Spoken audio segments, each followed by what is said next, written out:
Are you ready to take your business to the next level? Every day there are countless books and articles that are published offering the key on how to make your business a success. It's easy to feel overwhelmed trying to keep up and run your business. That's why Deb Creer created the Business Power Hour. Keep up on the latest trends, best practices, and techniques for how to make your business a success. Let the Business Power Hour do the heavy work for you. So what I do is I count down backwards from 5 with 2 and 1 silent, and that shows us the point to compose ourselves. So, I will let you know, I just opened up the chat feature. I will let you know if at halfway, 10 minutes, 5 minutes left. Obviously, it's not a hard stop because it's a podcast.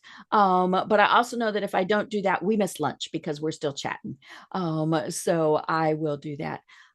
So if you are ready, let me have a little sip. Oh, so I had to have surgery on my throat and they damaged my vocal cords. Yay. And so what it means is you just need to talk more so that we save my voice. Sounds good. All right. So let's see, get the timer. I have your bio. I've got your website open. I think I did not read your book, but feel free to refer to it. And so yeah, they didn't get me a copy, so I wasn't able to read it, but that's okay. That's okay. Yep, you can say in my book I talk about it. Don't hesitate to do that. That's great. Cool. All right. So if you are ready, 5, 4, 3. Good morning. Good morning. I am Deb Creer, and I am passionate about giving professionals the tools that they need to make themselves and their businesses as successful as possible. And I'm so excited about today's guest because we're going to be talking about how you can become a business owner in a much easier way than saying, oh, gee, I want to go to the Secretary of State. I want to do all this stuff, because we're going to be talking about how and why you should consider owning a franchise or buying into a franchise, I guess it would be. So please join me in welcoming our guest today, Adam Goldman. Welcome, Adam. How are you? Thank you so much, Deb. I'm doing great today. Perfect. Well, let me tell people a little bit about you, and then we'll jump into this. So Adam Goldman is a franchise consultant who is an experienced investor, serial entrepreneur, franchisee himself, and master franchisor. In his 20-year career as a business investor and franchise consultant, he has founded 3 successful companies on 2 continents. These include an IT company in Poland and a real estate investment company in Texas. Most recently, he has grown the Vanguard Cleaning Area Developer concept in Houston into a multi-million-dollar-a-year enterprise with over 30 franchisees and 300 customers, which he recently sold. So again, Adam, welcome. Thank you so much, Deb. I love it. Well, I always like knowing from my guests how they got to where they are today. So tell us a little bit more about that. So look, it's really an interesting journey from a work perspective. So graduated from school in the 90s. So I'm aging myself, right? 1996 from University of Illinois. And just realized that somehow, who knows, maybe it was prescient somehow, but on a trip in 1995, went to Eastern Europe, and I'm like, wow, this is fascinating here. This is a place that was under communism from the late 40s all the way up until 1990, right? Went to Hungary and to Poland. I'm like, this would be a really interesting place to kind of be, and just kind of stumbled into a career in Eastern Europe right after graduating. That gave me a lot of experience that a 21-year-old or 22-year-old frankly shouldn't have. You just show up and say, hey, I'm an American, and they think that you know everything all of a sudden. Right. You really don't know anything, right? So started my career there. Started out at a business journal, a newspaper in Hungary, and then made my way to Poland. One of my clients that was in the IT industry hired me to set up their Polish branch. And then, so I'm here at 24 and managing a team, and really had no idea what I was doing, but learning on someone else's money. And so I was able to start my own business in IT in Poland, right? And I had that business running when I went to business school, right? So the fact that I've had the experience and the just I've had vast experience in different places, I really has given me a unique perspective Mm-hmm. on business and culture in general. Mm-hmm. Mm-hmm. So I'm curious, what did your parents think when you said, "Hey, I'm going to move to Europe and live," and especially that part of Europe? They were, I mean, my parents have always been very, very supportive, right? Okay. They know that I have these kind of weird ideas and I've Mm-hmm. always been adventuresome, Mm-hmm. but it was a hard breakfast when I got on a plane and left Cincinnati, Ohio to go to Budapest and not sure when I would be coming home next. Mm-hmm. So it was really a sweet breakfast. I'll never forget. My dad gave me a tie because people actually Oh. wore ties back in the 1990s. And he said, I'm Mm-hmm. going to give this to you, but you got to promise you're going to come back. Ah, But they were he was proud. I mean, loaning it to you. yes, it was a loan, exactly. But I mean, it was great to have them come to visit. Mm-hmm. And it was it was, they were very supportive in that way. Although, frankly, it's hard for parents, right? Mm-hmm. So, as someone that's a father of three daughters, I get it. Mm-hmm. Well, and telling him, hey, you're going to move to Budapest as opposed to London, I mean, or, Italy or someplace that's a little bit safer, that was probably a big concern for them also. But I love that you just said, "Hey, I'm going to do this," which is what a lot of business people do. They just say, "This is what I'm going to do." Absolutely. Look, and that's the beginning of my career. Mm-hmm. Although it even started before that with a paper route or something to that effect. Mm-hmm. But look, on a daily basis, Deb, I deal with people that are asking themselves, should I jump or should I not jump? Mm-hmm. And a lot of people just don't even know where to start. Or a Mm-hmm. lot of people have butterflies or have fear, right? And Mm-hmm. that's something that I certainly deal with on a regular basis with people. Mm-hmm. Right. And I love that experience gives you that, that way that you can communicate with them. Because most people are probably not going to pick up and move to, they might not even move to another state, let alone a foreign country. But it is a big leap for someone to say, even I want to go into business for myself. And so, but let's talk through why someone would want to be a part of a franchise. So kind of take us through those steps. So, look, I mean, everyone's different, Mm-hmm. right? There's one overarching theme for people that want to become franchisees. And I work with candidates that are looking at franchises. I have brands that are in 75 different industries Mm-hmm. that are pre screened, right? So, people are always looking for different things when they're investing. But I Mm-hmm. think the number one arching theme that I have for Mm-hmm. people that are looking to invest is they want to change something. They have some sort Mm-hmm. of compelling reason. Mm-hmm. And the most common reason is that they want freedom. And Okay. I'm not Okay. talking about not working at all. I'm talking about working on your own terms. I've Mm-hmm. had candidates that have invested Mm-hmm. that have been in the oil industry Mm-hmm. down here in Texas. And Mm-hmm. before they were working 3 weeks per month, right? Mm-hmm. In the Gulf. And they just wanted to work on their own terms. They Mm-hmm. wanted to be able to be there for their kids. You want to be on dry land. Exactly. But they wanted to be there for their kids. How would I put it? For their little league games, or Right. to work Mm-hmm. on their own terms, Mm-hmm. right? I mean, I have people that are used to working Mm-hmm. 30 or I'm sorry, 70 or 80-hour weeks Mm-hmm. that are looking to change that as well. Right.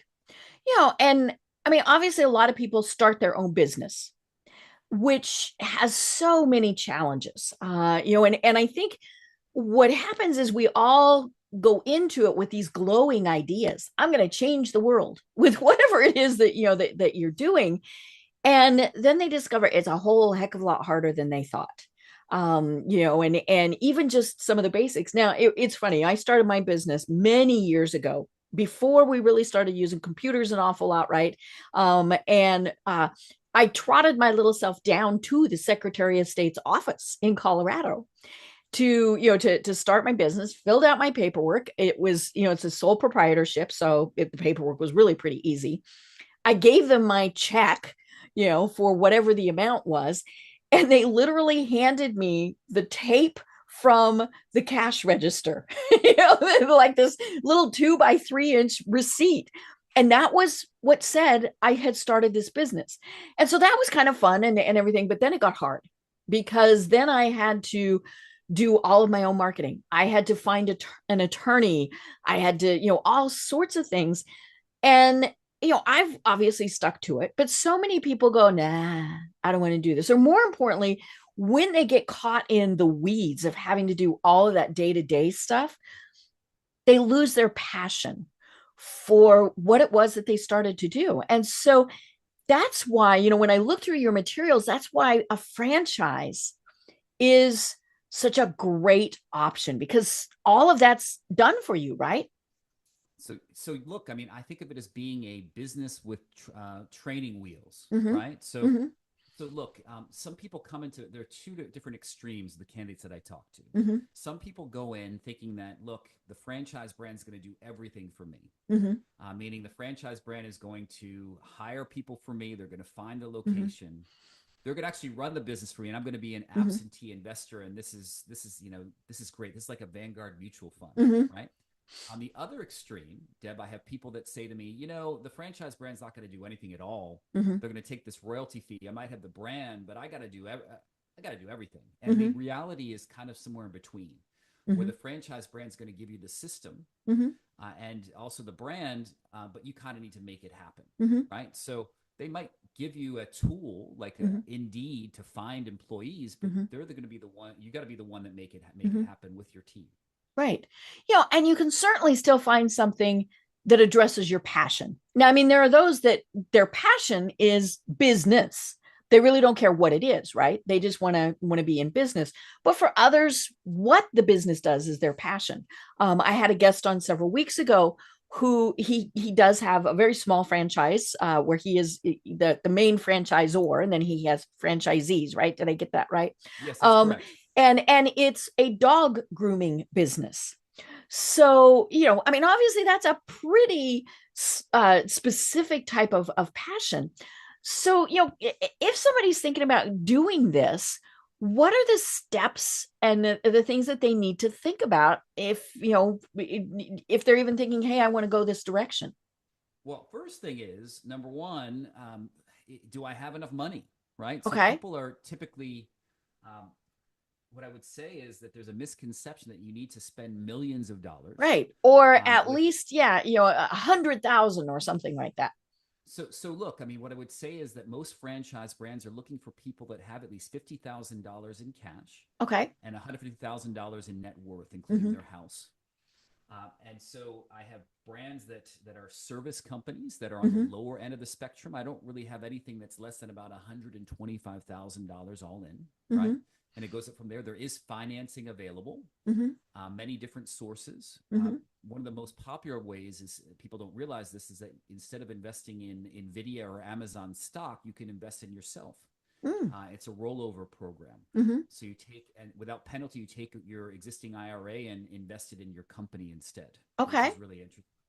Okay. And so to answer, that's one piece, the financial piece. The second one is just kind of a compelling reason. Mm-hmm. Like we talked about before, right? And it might be about freedom, but what I hear more than anything is I hear people that are looking for an exit plan from corporate America. Mm-hmm. Right. They're tired of the 9 to 5, like I said. Yes. Or it could be a situation too. I get this all the time with increasing frequency. People that are 50, 55, 60, Mm-hmm. or 65 and say, hey, Mm-hmm. look, 60 is the new 40. Mm-hmm. I have a lot in my tank, but corporate America is done with me. Right. I mean, I think this is a mental health for me. Mm-hmm. I want a business. I want to wake up, and that's what I want to do. Mm-hmm. Mm-hmm. So, we all know McDonald's, Holiday Inn, things like that are franchises. What are some examples that people, because those are obviously going to take major investments. What are, give us some examples of some of the franchises that you have worked with or, suggested. So this is not one that I've worked with, but anecdotally, one of the most interesting, funniest franchises I've heard is a franchise. I forget the name, but the whole business is you literally have dogs that Mm-hmm. go to golf courses that chase geese. That's the business. I love it. I love it. So that it's kind of it's a gives very environmental friendly, Yes. all sorts of things. Huh. That gives you, they're not in my inventory, but that's an interesting brand Mhm. because people that say, hey, McDonald's and French fries, I say, wait a second, Geese Chasers. That's something Mhm. that is a franchise brand. So look, I have brands, Deb, in 75 industries. Okay. And I have so many different favorites, right, or Hmm. industries, but just as an example, Hmm. one thing that people don't realize is franchised is I love the water restoration business. Okay. So when we talk about water restoration, Hmm. everyone's heard of a company called Serve Pro, or many Right. people Okay. So have. you've had a flood.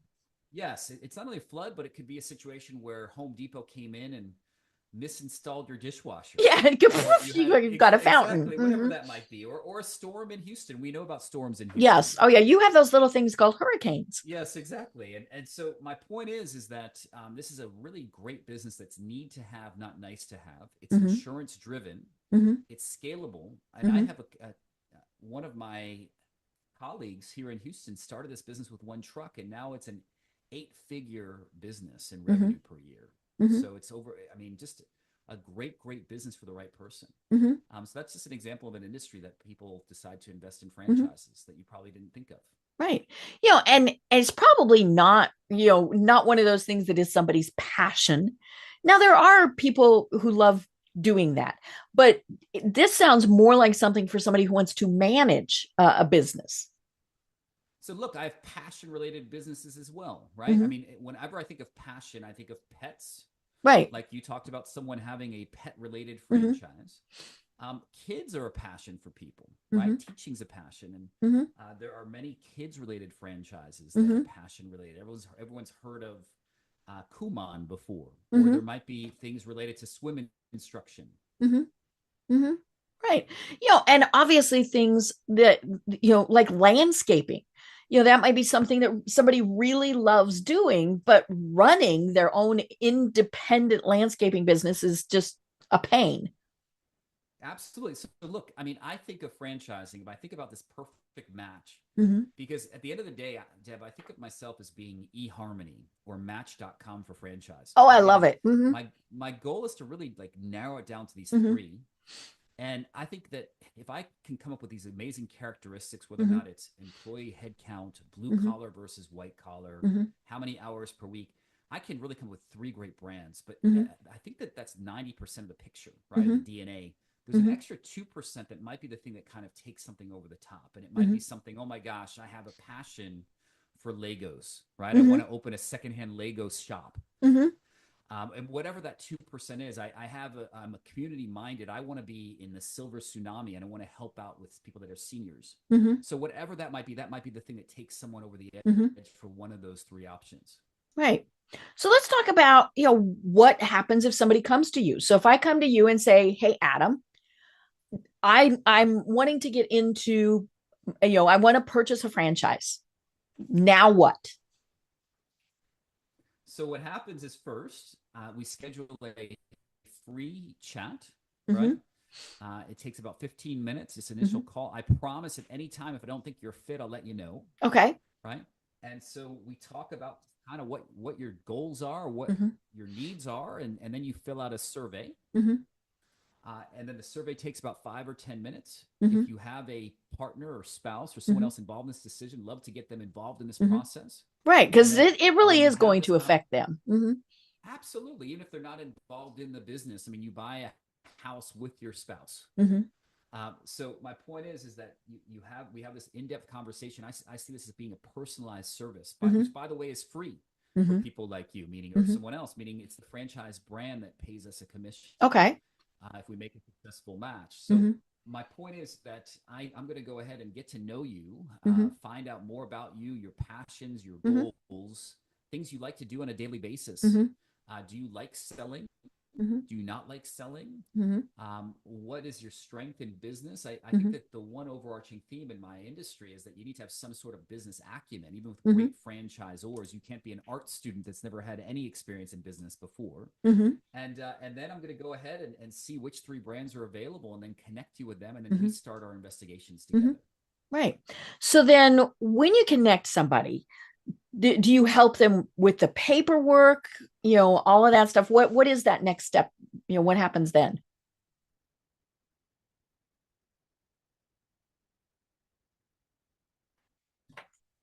Oh, you frozen.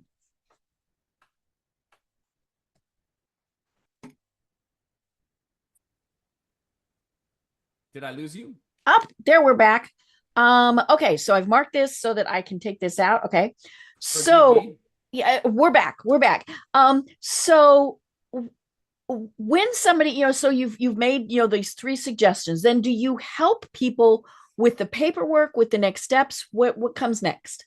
So great. So I do help people with so I give them the three, Mm-hmm. and they go ahead and they talk to these three franchise brands, and Okay. I'm here as a just kind of as a support, right? Mm-hmm. As someone that has gone through this process himself, Mm-hmm. a sounding board, right? Mm-hmm. So typically the process takes between 2 to 4 weeks to say Mm-hmm. yes or no to these three brands. Mm-hmm. And the different stages are, first you have just a general call, Mm-hmm. then you go through unit economics with these three brands, then you actually validate with existing Mm-hmm. franchisees, and then you actually meet them in person, Mm-hmm. right? And say yes or no by going there. And after you decide yes or no to invest in these businesses, presuming you do say yes, Mm-hmm. I'm not a kind of person that just kind of disappears. I'm here to support my Mm-hmm. buyers. Every year, between 20 and 30 buying groups decide to invest in franchises through my service. Been doing this for about 8 years now. Mm-hmm. And we have a bi-monthly roundtable where we just kind of talk about different things that are going on in their industry. I love it. And obviously there's all sorts of things. Like somebody might buy an existing franchise, right? So it's already a brick and mortar, it's been set up and somebody's selling it for whatever reason, or you might be starting from the ground up, right? So in my industry, I am not a business broker, right? Okay. So 95% of my placements are businesses that are working somewhere else in the country where you're actually starting it from scratch. Okay. What I say to my candidates that are looking to potentially buy an existing business is that there are risks to that. Mm-hmm. You could overpay for a business. Mm-hmm. You could be buying a failing business, Mm-hmm. right? Which you probably don't want to Mm-hmm. spend any money on at all Right. because There's a the risk reason they're associated with that. selling it. What is that reason? Absolutely, absolutely. And every once in a while, it could be a great opportunity to invest in something that someone's trying to sell. But um, frankly, as someone that's really plugged into people that are buyers of existing businesses, that's a Mm-hmm. tough road. There are a Mm-hmm. lot more buyers and potential sellers of Mm-hmm. great companies, and most sellers overvalue the Mm-hmm. value of their business. Right. Yeah. We've talked about that before on the program. Everybody thinks that, their blood, sweat, and tears is worth a lot more than it is. And so, obviously one of the first things is a business has to be valued. And, and then when you tell them, okay, your $1 million business is actually worth $250,000, are they still going to sell? I mean, all of those various things. But yeah, nobody ever, they don't undervalue their business for the most part. They're going to overvalue it just because they don't understand the valuation process. And Deb, my experience in that world is that people tend to get tripped up in when it comes to compensation for Mm-hmm. the manager. They claim that whatever profitability it would be, that's something that's going to be there no matter what. But Mm-hmm. actually, in reality, the way that you evaluate a business is you see how much profit there would be if there was a manager in the business. Mm-hmm. A lot of times, when it's an owner operator and they have a business, there probably isn't any profitability at all because Mm-hmm. if you had someone to run it, their salary would be where the profits Mm-hmm. would be going. Right. Well, and in so many cases, a big part of the value of the business is that owner, their intellectual Yep. property, their, whatever it is. Maybe the, restaurant will be a good example. They're either the front person or maybe the chef, right? Somewhere, there, and so people come in to the restaurant because of them, and Yep. so you remove that and you remove a good portion of the value of the business. Absolutely. So people is, so they're going, okay, well, this seems like a good idea. And I love that you call yourself kind of the matchmaker, because that is the big thing. I mean, we mentioned there's people think of the big franchises, but then they don't even know that small ones exist in so many cases. They might see a truck driving around or a business, and they don't even realize there's a whole bunch of those. Whether it's a small restaurant chain or landscaping business or geese scaring off golf, geese scaring dogs, whatever it is. So that does make me curious. What is an estimate of how many franchisors exist in the United States? think the number that I've heard, and don't quote me on this, but I've Mhm. heard 6,000. Okay. Okay. Yeah, I was going to guess at least five. And that is because there are so many that maybe the franchise is five, Yes. right? So exactly. So that's the value of my business too, Hmm. right? Because I think that people look at franchising the wrong way. Hmm. And what I mean by that is they drive past something. Maybe they went to Hawaii on a vacation and they saw this amazing Hawaiian ice stand. Like, I want to bring this Hawaiian ice to Atlanta. Hmm. And but they probably shouldn't have done that to begin with. Okay, got it.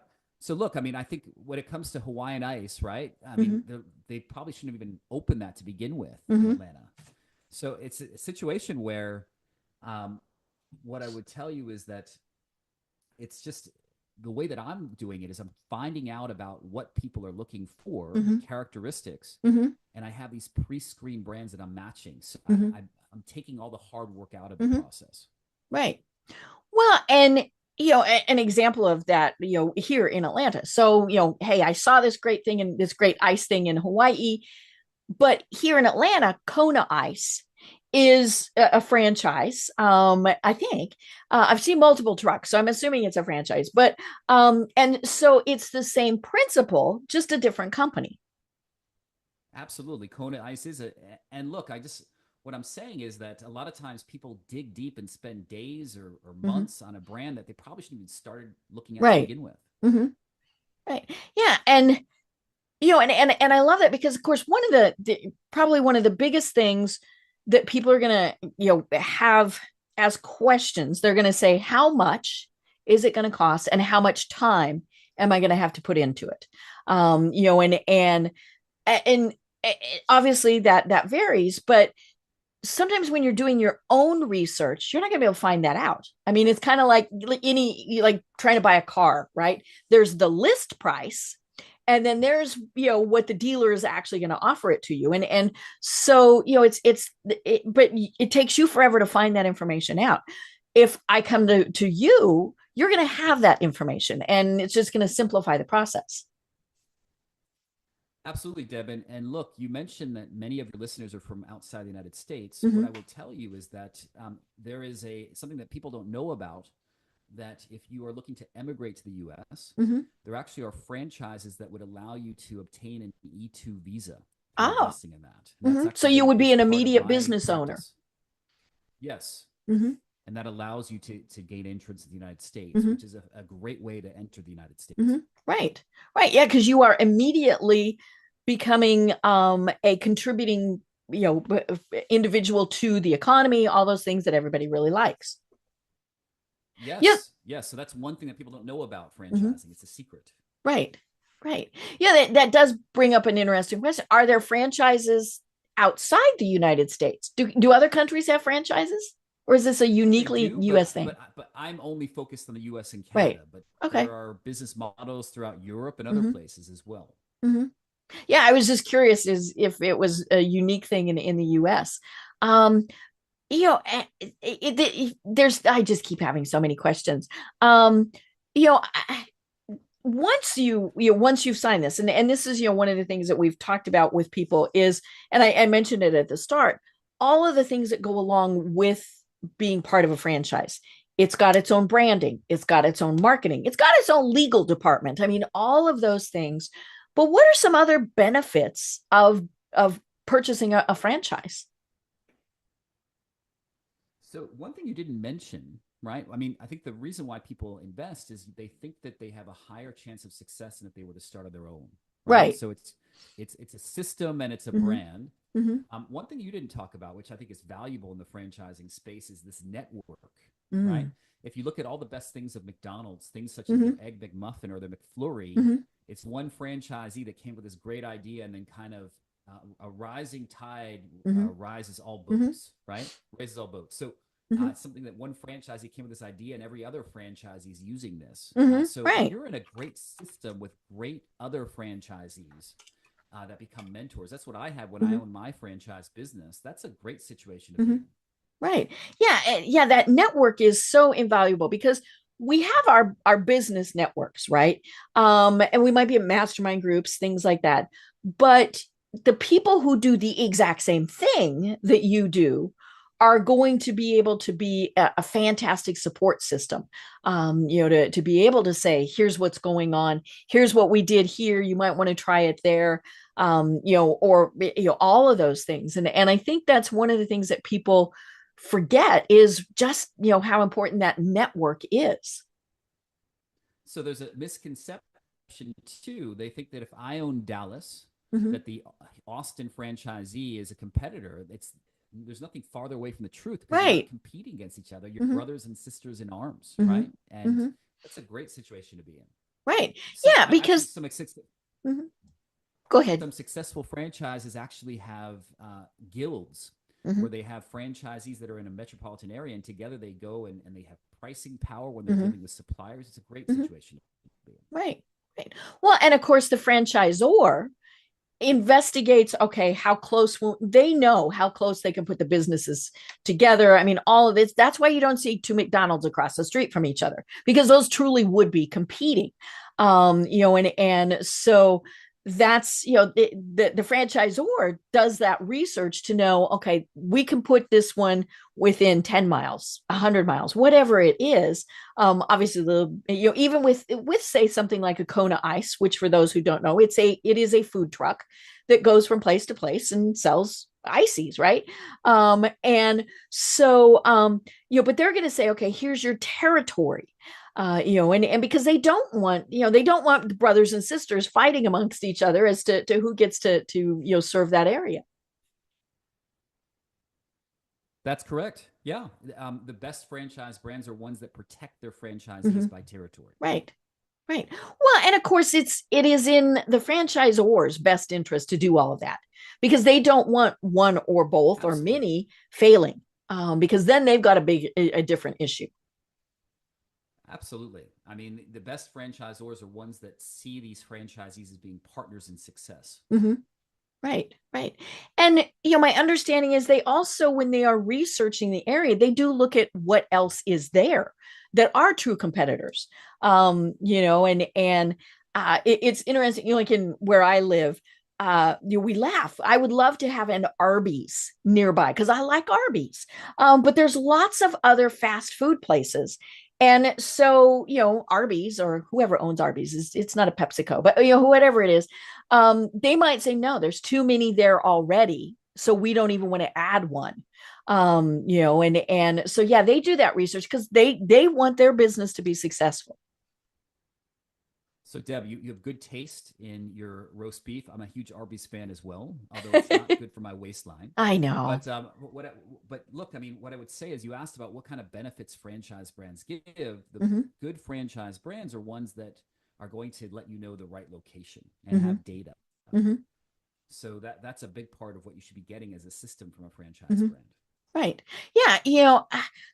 And they look at the demographics of the area, all of those things. It's very interesting. They are very close to opening. I'm assuming they're going to have it open before Christmas, an Olive Garden that is, I could almost walk to it if I wasn't lazy. And it's interesting because that is a different level of restaurant, right? Yeah, a little more affluent people go there. Now it's not, it's been a little bit since I've been to an Olive Garden, but the average meal price is probably $10 to $15, maybe 15 to 20. But but yeah, they clearly researched and went, okay, the demographics of this area show that this will be a successful restaurant.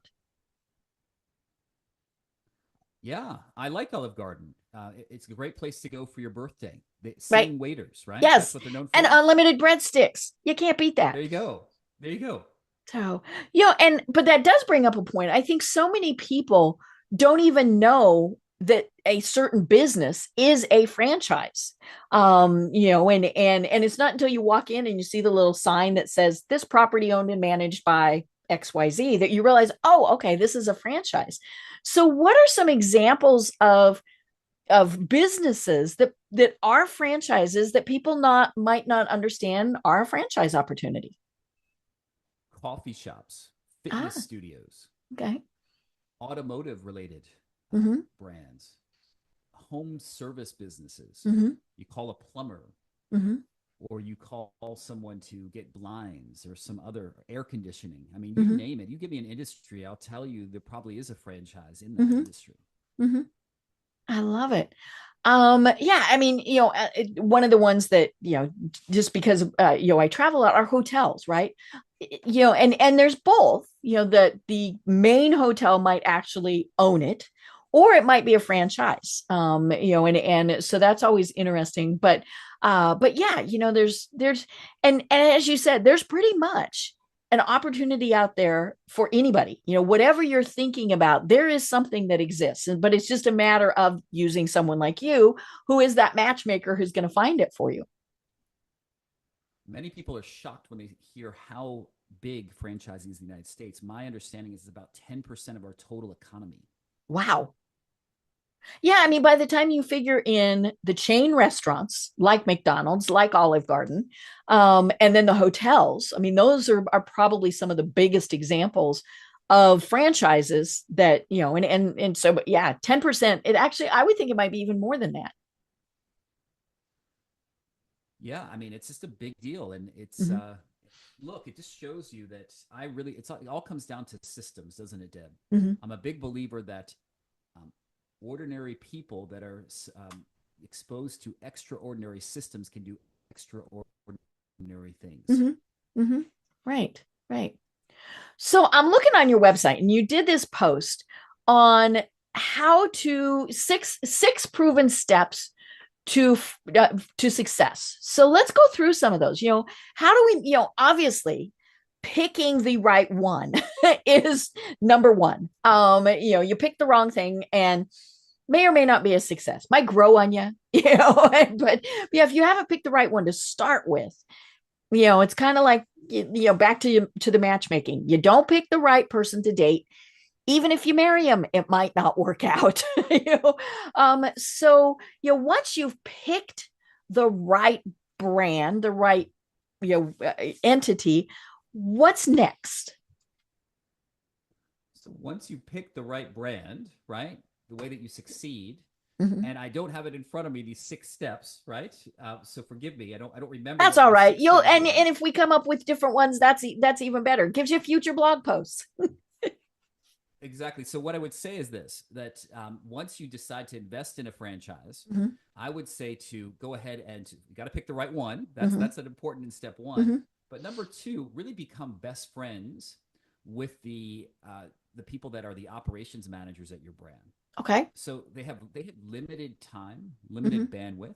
If Mm-hmm. you own a McDonald's, be best friends with the McDonald's consultant, the one that helps out franchisees, Mm-hmm. because you want them to be spending time on you Mm-hmm. Right. And as and opposed to they someone should be else. spending time on you. This is not we buy in and then we never hear from them again. No.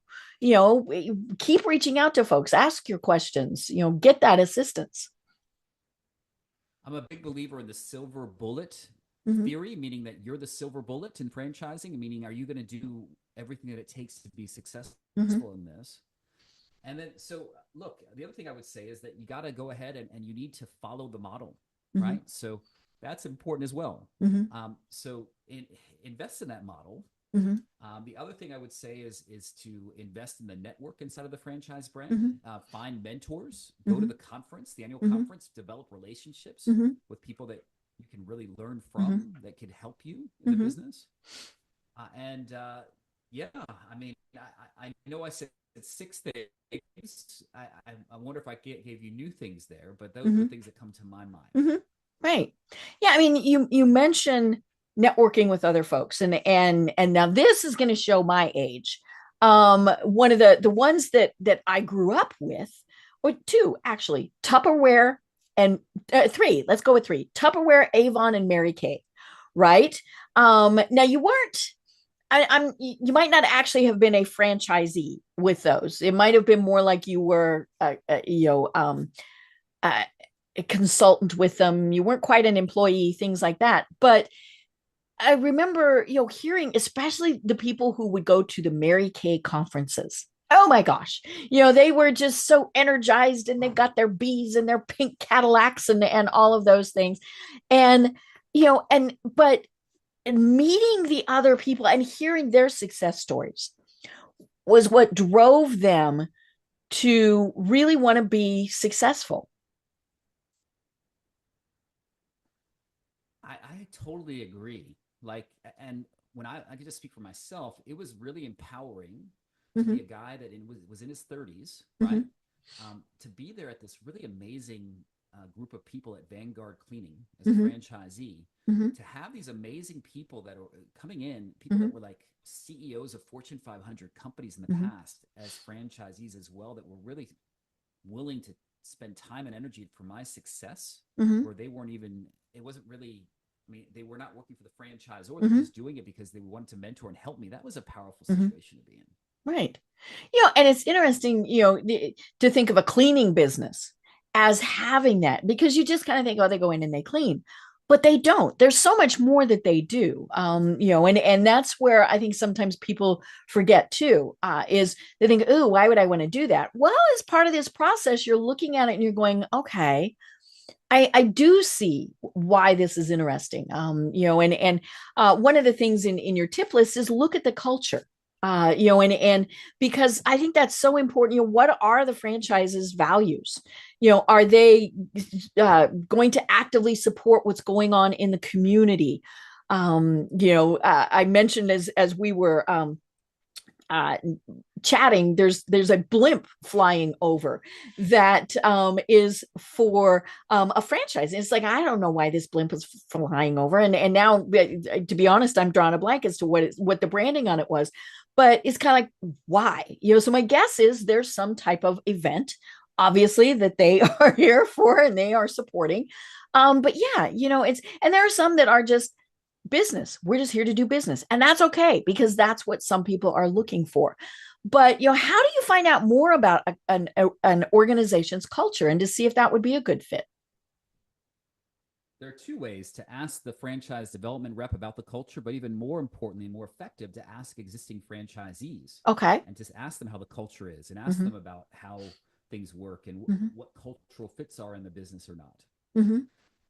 There are some bad actors in my industry, right? Some Yeah. people that are out there just to trying to sell franchise, just like Mm-hmm. anything, right? Mm-hmm. And they might be great at selling franchises, but bad at providing a system and a brand Mm-hmm. for their franchisees, right? Their failed franchise Mm-hmm. brands like Quiznos or whatever Mm-hmm. it might be, or some other ones, Mm-hmm. or Burgerim.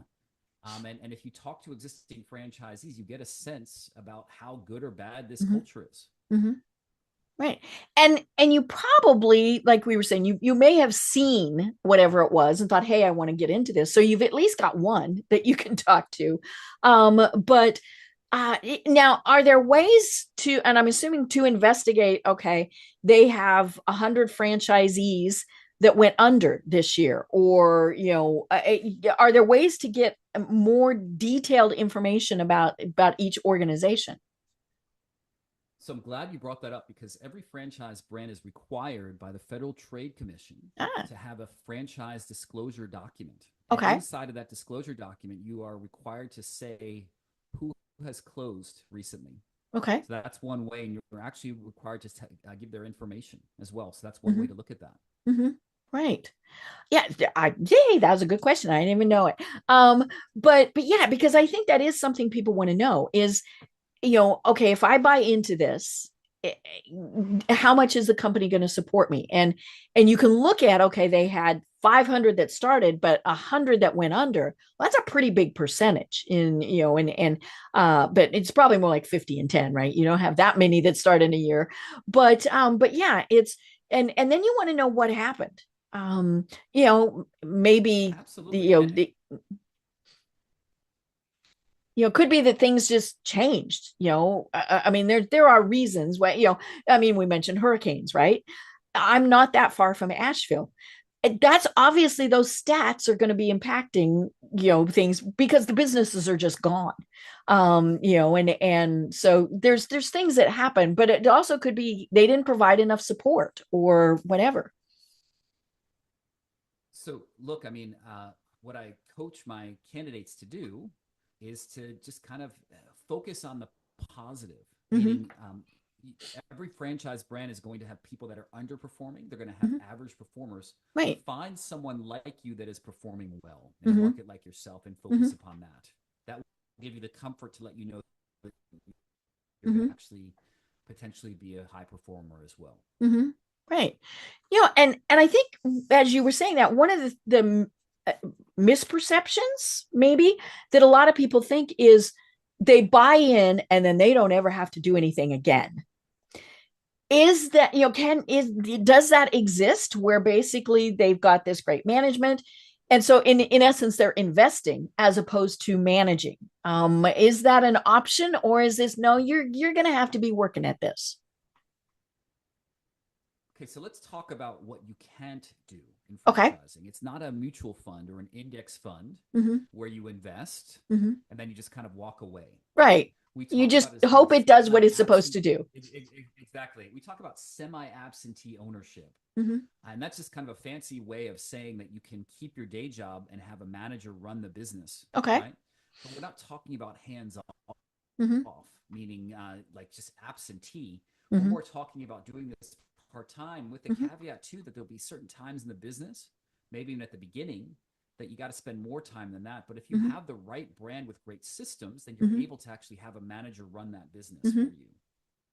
But you still need to be involved. Right. Yeah, because aside from anything else, you got to make sure the manager's doing what the manager's supposed to be doing.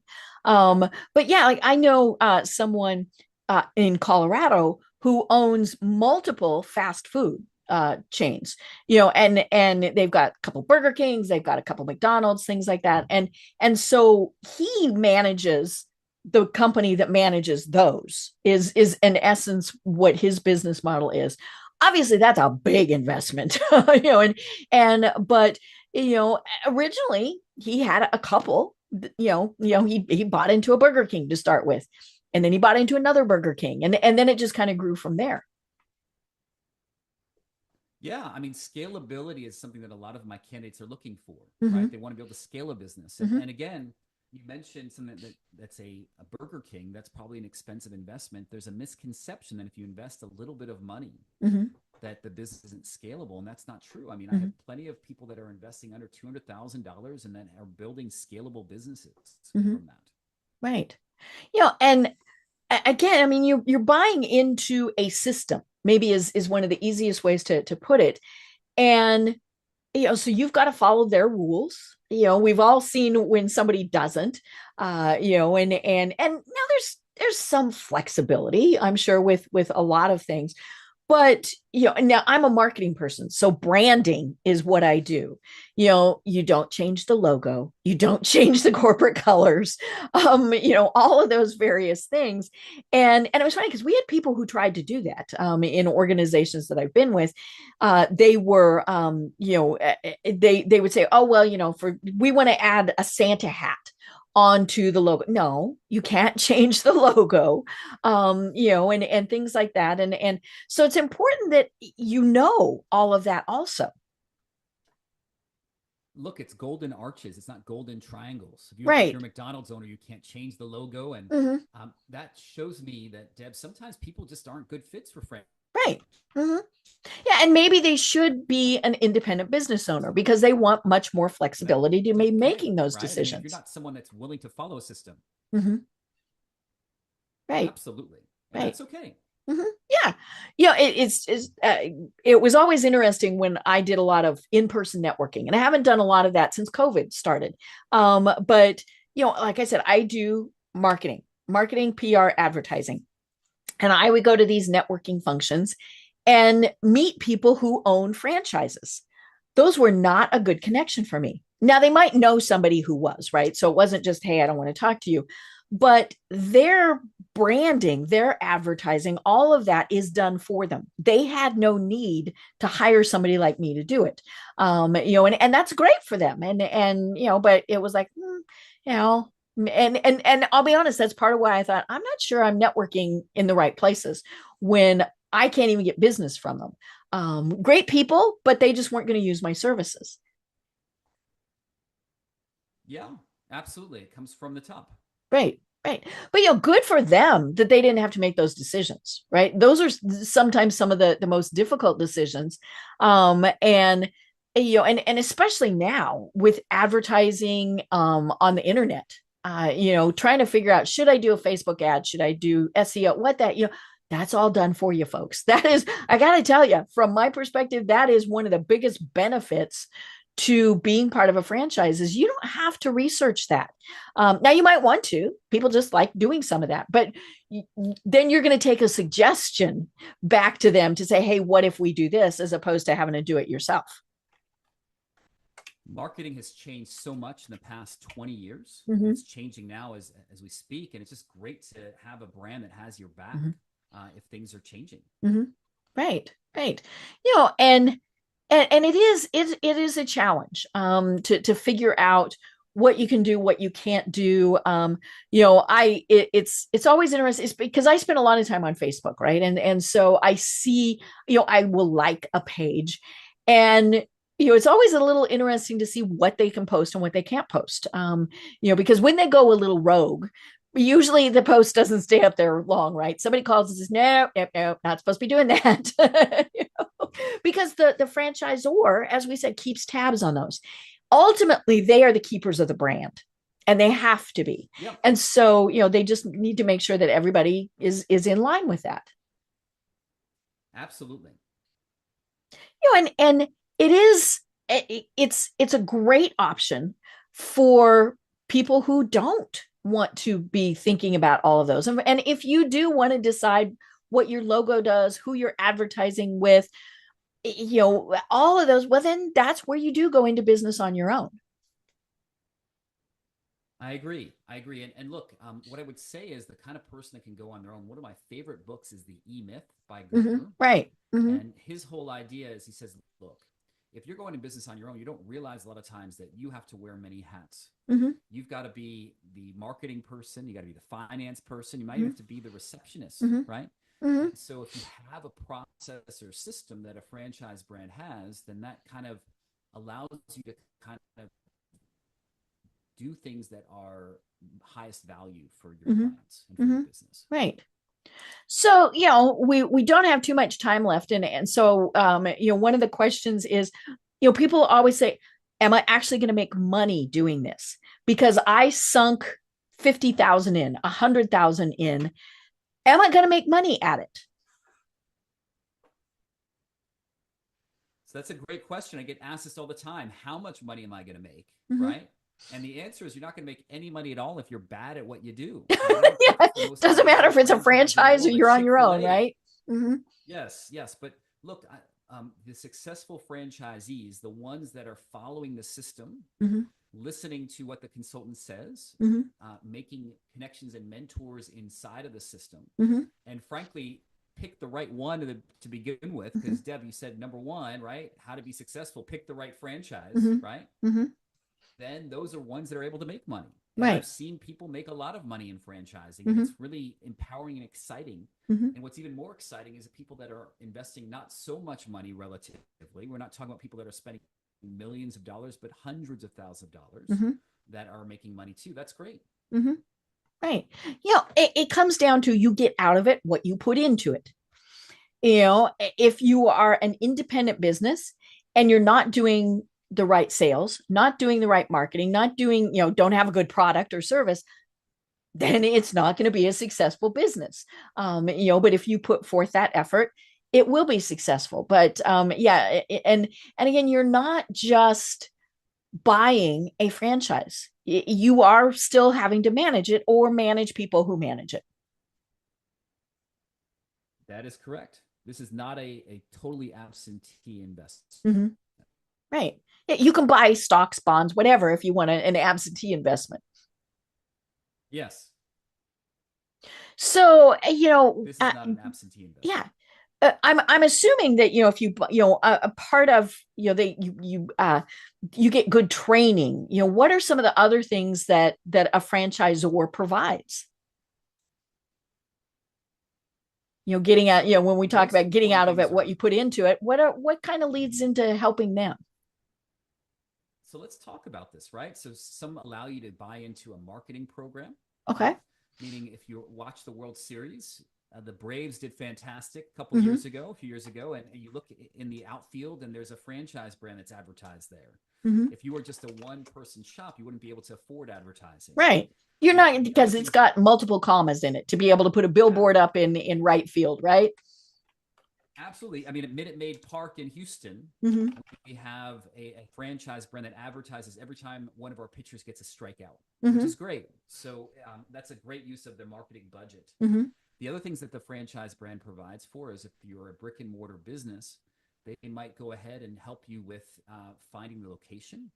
They might also go ahead and help you to with a system, meaning a system, meaning an accounting system, maybe a hiring system. Maybe you all come together and you're on Indeed or someplace else like that, and they give you a blueprint for hiring, what kind of things you should ask or questions you should ask, or maybe some sort of an AI related blueprint for hiring. Those are some examples of things that the franchise brand gives you. If you own a salon suite, right? And you're not sure about the layout of your salon, they might even build it out for you. You obviously have to pay them. They say, look, according to our research, kind of like when you go into a supermarket, they know scientifically that you're going to spend more time on the aisle. Same thing for a salon suite. They know to maximize revenue, it needs to be a certain layout, and they're going to help you with that. I love it. And yeah, I mean, it's the benefits that you get. I keep thinking, like Truist Park. It's obviously where the Braves play. A bank did not pay for that. That little corner bank did not pay for that. Truist, paid for that. And so, but everyone benefits from that. Everyone benefits from the billboards, the advertising, all of those. And so that's, and let's be honest, those are, even just a small Facebook ad, that gets expensive after a while. And so if you can benefit from that, and then, obviously the training is invaluable, even if you've been in business, but we talked about the fact that a lot of these are, somebody who's been in corporate America and decided, okay, I'm either retiring or I went off on my own or whatever. They don't know how to run a business. They knew how to do what it was that they did in that little, in their position. So they need this support system in order to be successful. Yeah, I mean, look, it's a different thing to be a corporate exec than to actually be running things. There are different things going on. I mean, it was a learning curve for me to open an office cleaning company. I never really had any experience in office cleaning. And it's one of the best things about the franchise world is that you actually, if you have previous experience in that specific industry, that's a negative. They actually want people that don't necessarily have experience in a specific industry because they're able to teach them how to do it. Right. Right. They're not having to unteach bad habits. Yep. I love it. Well, oh my gosh, Adam, this has been fascinating. And for somebody who says, I need to know more, how do they find you and what are the services that you provide? So best way is to go directly. If you're interested, you raise your hand and say, I'm interested in franchises. There's two ways to get a hold of me. The first one is go to franchiseadam.com and schedule a 15-minute chat. Alternatively, if you just want to kind of find out more about the business and also have an opportunity to kind of set up a free 15-minute chat, that's at franchisecoach.net. Those are two places to look. And my service is free. As I mentioned, if we make a successful match, it's the franchise brand that pays us a commission, not you.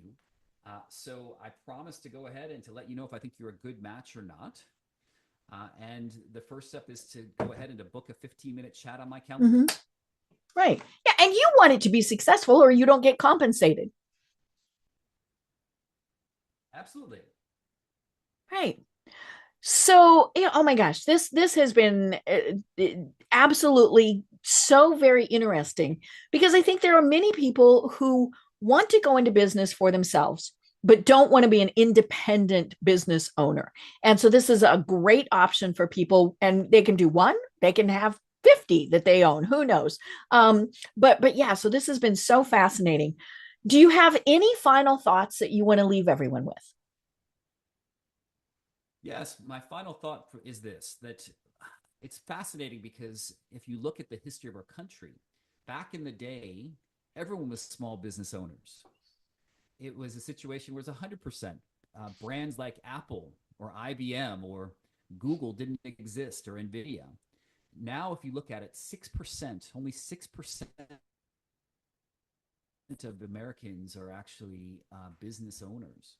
And I'm on a mission to increase that number.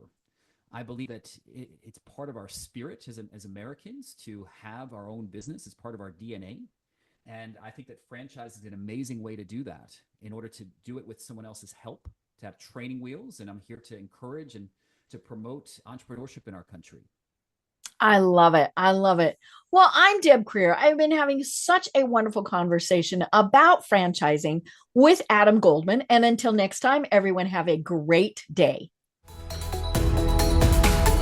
Tune in for our next program for even more trends, best practices, and techniques for how to make your business a success. The Business Power Hour, hosted by Deb Creer, is proud to be part of the C-Suite Network.